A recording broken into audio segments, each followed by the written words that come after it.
Hello tout le monde, j'espère que vous allez bien. On se retrouve pour une nouvelle vidéo 20 € pour réaliser le maximum de recettes. Et cette fois-ci, j'ai été chez Leclerc. J'ai proposé à Béa de la chaîne Cuisine en Folie de faire ce nouveau défi avec moi et elle a accepté. Je vous laisse tout de suite regarder ce que j'ai pu acheter et découvrir les recettes. Je vous mets dans la barre d'informations le lien vers la vidéo de Béa.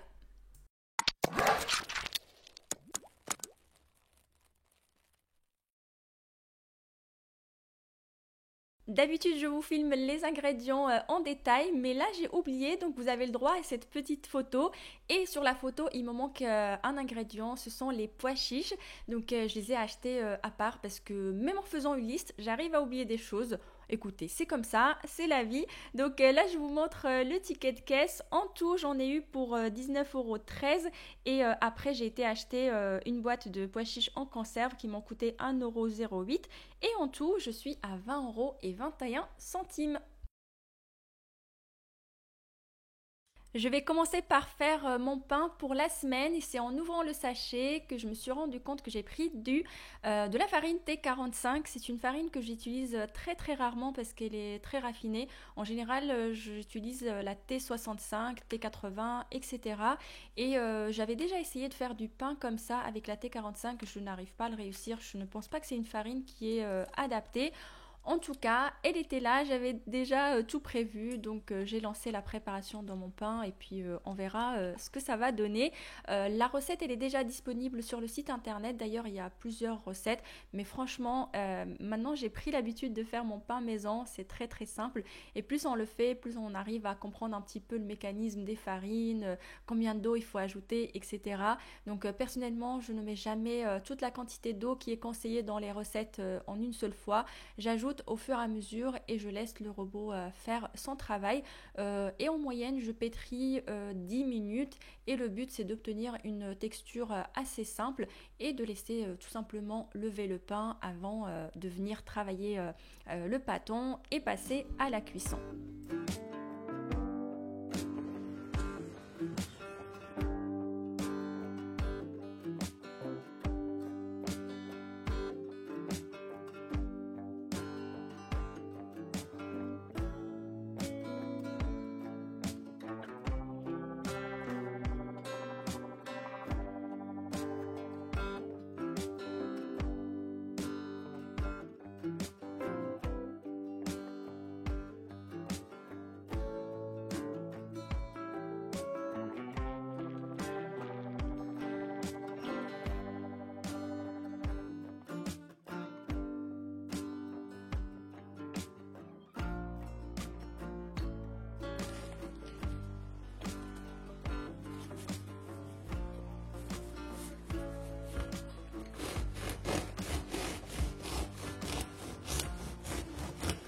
Bon, j'ai déjà eu des pains beaucoup plus jolis et avec une meilleure texture, mais bon, je n'ai pas l'habitude de travailler la T45, de faire du pain avec, donc j'ai un peu tâtonné au niveau de l'eau, au niveau de la durée de pétrissage, mais c'était quand même bon, on l'a bien dégusté.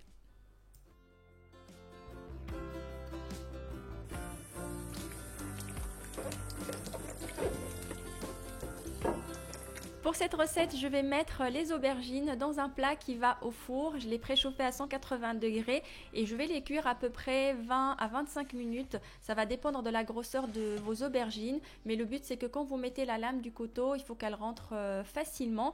Et si jamais vous avez votre barbecue qui a été allumé la veille ou si vous savez que vous allez allumer votre barbecue, n'hésitez pas à cuire les aubergines sur le barbecue. Le goût, il est juste unique et donc vous les cuisez, vous les mettez au frigo et puis le jour où vous voulez préparer cette recette là, elles sont déjà prêtes. Et donc là j'ai épluché les tomates, elles étaient moues, du coup la peau se retirait toute seule sans aucun problème. J'ai également préparé l'ail et je l'ai découpé. Donc cette recette, il faut mettre pas mal d'ail, c'est vraiment le secret pour avoir un bon goût et aussi du cumin frais si c'est possible. Donc dans un premier temps, je fais revenir quelques petites secondes l'ail à feu assez vif tout en remuant pour que ça ne brûle pas. J'ajoute les tomates coupées, je les fais revenir quelques petites minutes et là je vais tout simplement moudre du cumin en direct. J'adore l'odeur et j'essaye de préparer mes épices comme ça. Enfin, acheter les épices pas moulues, je trouve qu'elles gardent beaucoup leur saveur.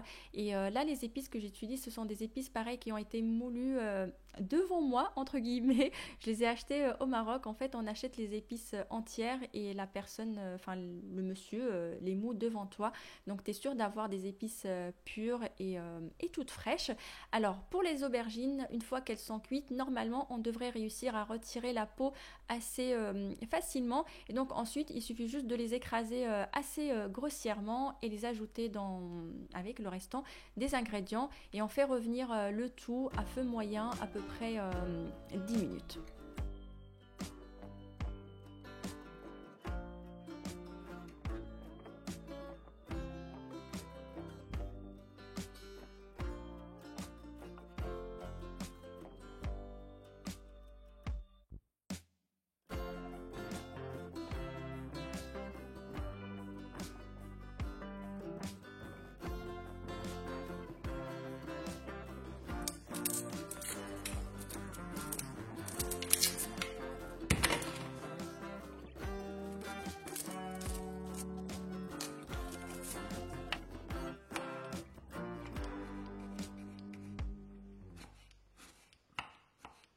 Là, je vais tout simplement faire revenir les oignons et l'ail avec de l'huile d'olive, quelques petites minutes à feu moyen. Je viens filtrer les pois chiches, je garde bien l'eau de cuisson. On va l'utiliser pour réaliser une belle petite recette sucrée. Je pense que vous l'avez déjà deviné, je vous ai mis le post sur l'onglet communauté. Je mets une grande partie dans le robot mixeur, je vais vous montrer après la recette et je garde un petit peu pour la recette que je suis en train de préparer tout de suite. Donc une fois les oignons bien caramélisés, j'ajoute les pois chiches, les haricots plats. En épices, je mets du sel, du poivre, du paprika. Vous pouvez mettre les épices de votre choix. J'ai utilisé tout le sachet des haricots plats parce que je vais les utiliser pour deux recettes. Comme ça, elles sont déjà cuites, déjà prêtes. Je vais juste les mettre dans une boîte au frigo et le lendemain, je vais les utiliser directement. À côté, je prépare la semoule. Surprise, c'était de la semoule comme ça en sachet, cuisson à l'eau. Mon Dieu! Oh mon Dieu! Enfin bref, donc la semoule, une fois qu'elle est cuite, on vient tout simplement la garnir avec les haricots plats, les pois chiches, un petit peu de coriandre fraîche découpée et on peut déguster. Je pèse exactement 200 grammes d'eau de cuisson pour la recette d'après et j'ai retiré donc une cuillère à soupe que j'ai mis dans le mixeur. En épices, j'ai mis du paprika, sel, poivre, une bonne cuillère de tahina ou tahiné. Il y a déjà la recette sur le site mais ce n'est pas indispensable. Et après, il suffit juste de tout bien mixer. On obtient un petit hummus. Alors, il n'est pas fait dans la règle de l'art du hummus, mais comme mon mari ne supporte pas le mélange pois chiche ail, donc déjà j'ai pas ajouté l'ail, il manque le citron, c'était hors budget. Enfin bref, vous avez compris. Et donc j'ai garni des tartines avec le hummus et le restant des haricots plats. On va réaliser une petite recette sucrée, la mousse au chocolat. Et donc il faut peser l'eau de cuisson des pois chiches et normalement on doit mettre la même quantité en chocolat. Là, comme j'avais 200 grammes de chocolat, j'ai retiré un petit peu pour avoir 200 grammes d'eau de cuisson, donc l'aquafaba. Pour le chocolat, je préfère le faire fondre au bain-marie. Je trouve que c'est beaucoup plus facile, même si c'est un peu plus lent. Sinon, vous le faites au micro-ondes, mais il faut bien surveiller. Ensuite, on met l'aquafaba dans un grand saladier. On vient tout simplement le monter en neige. On ne va pas obtenir une texture très ferme comme les blancs en neige. Donc, ne faites pas le test de renverser le bol sur la tête.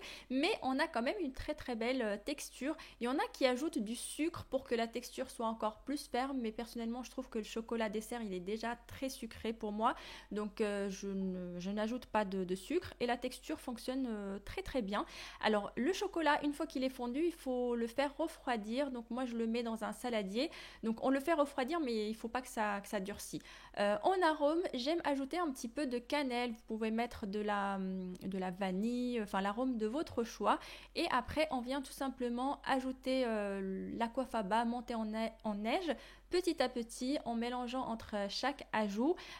Et j'aime beaucoup en fait la texture parce que en fait quand vous allez mélanger, il va y avoir des petits grumeaux qui vont se créer, des grumeaux de chocolat, et c'est super bon lors de la dégustation. Sinon, si vous êtes très très très gourmand, vous pouvez ajouter des pépites de chocolat. Et donc après, il suffit juste de mettre votre mousse dans des petits ramequins. Donc moi, les miens, ils sont assez grands, donc j'ai rempli 3 et demi. Sinon, normalement, on peut faire jusqu'à 6 ramequins de mousse de chocolat. On laisse prendre au frigo à peu près 2 heures et après, on peut déguster. C'est une mousse qui se garde très très bien comparée à la recette classique et en plus, elle reste quand même légère, même si le chocolat dessert, là, comme ça, je crois qu'il n'y a que 52%, donc il est quand même très sucré. Mais bon, ça passe, il n'y a pas les œufs, la crème, etc. On va commencer par la cuisson des poivrons et tout comme les aubergines, si votre barbecue est allumé ou si vous avez une gazinière, faites-les cuire sur votre gazinière, c'est 1000 fois meilleur au niveau du goût. Donc moi mon four il est préchauffé à 180 degrés et je vais les faire cuire à peu près 20 minutes et il faut penser à les faire retourner de temps en temps pour avoir une cuisson homogène. Donc à côté on va préparer le reste des ingrédients. Donc mes super tomates que je peux éplucher très facilement, c'est rare, mais voilà, ça, la peau s'enlève sans problème. Donc j'ai préparé également l'oignon. Je vais utiliser juste un petit peu, je ne vais pas utiliser tout l'oignon parce que sinon c'est trop fort et il faut le hacher le plus finement possible, comme ça c'est agréable lors de la dégustation. Et les tomates, il suffit de les découper en gros cubes. Petite astuce pour retirer la peau des poivrons facilement, dès que vous les sortez du four, mettez-les dans un sac en plastique. Ça va permettre de décoller la peau facilement. Après, donc vous laissez reposer à peu près 10 minutes, 10-15 minutes, le temps que ça refroidisse un petit peu. Et après, vous allez pouvoir retirer la peau. On enlève les graines aussi. Et après, il suffit juste de les découper en petits cubes, en tout petits morceaux, en fonction de comment vous aimez déguster ça. Il y en a qui les coupent très très très finement, enfin qui les hachent très très finement. Moi comme ça en petits cubes ça me va. Je viens également hacher assez finement le persil. Je l'ajoute et après il suffit de mettre de l'huile généreusement. C'est vraiment une recette qui nécessite beaucoup d'huile, du cumin frais ou du cumin, peu importe, du sel, du vinaigre. Et donc à côté j'ai cuit des œufs pour accompagner la salade et faire en sorte que ce soit un plat un petit peu complet. Et bien sûr on déguste le tout avec du pain. Sinon c'est pas obligatoire, hein. La salade avec les œufs ça passe très bien. En tout cas pour mon petit estomac.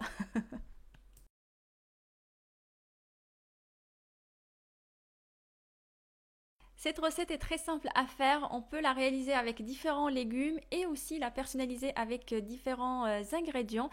Donc là je viens tout simplement râper la courgette avec les gros trous et ensuite je vais la filtrer, enfin essayer de bien l'essorer pour retirer le maximum d'eau.